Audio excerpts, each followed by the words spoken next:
get started with Google Tag Manager, you first have to create an account and a container and implement that container snippet on your page.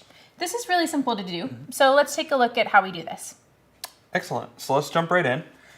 So the screen you're seeing right now is the screen that you'll first see when you get started with Google Tag Manager, when you go to tagmanager.google.com or you arrive in the product from one of the links on our marketing pages. So the first thing you'll want to do, if you haven't done so already, is to create an account. We typically recommend one account per company, so I'll name this account something along the lines of my company name. In this case will be Cool Company. And I think I might have an account by this name already, so we'll do Cool Company 1. And press continue.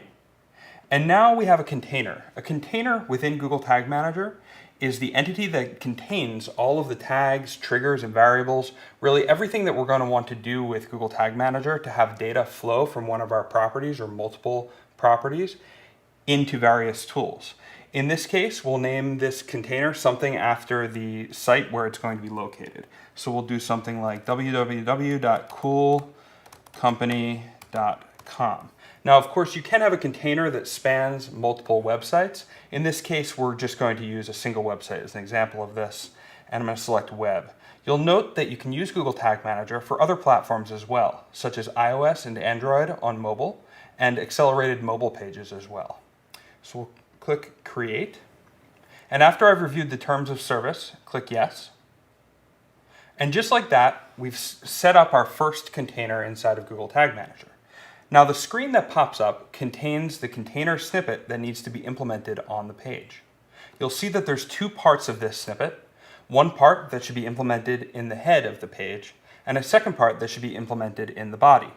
The first portion we recommend to be implemented as high up in the head section of your page as possible. Your development team should be able to help you with this. The next portion, which helps in situations where JavaScript is disabled, should be implemented as high up in the body section as possible. So if you've already passed this step and you need to get back to these container snippets, it's as easy as clicking your container ID in the header bar right here. And there we have, again, the container snippet for the head and the body. So I would take this and copy it and send it to my development team or put it through my ticketing system with my internal product development cycle in order to get this implemented on my website. And that's how easy it is to get started with Google Tag Manager.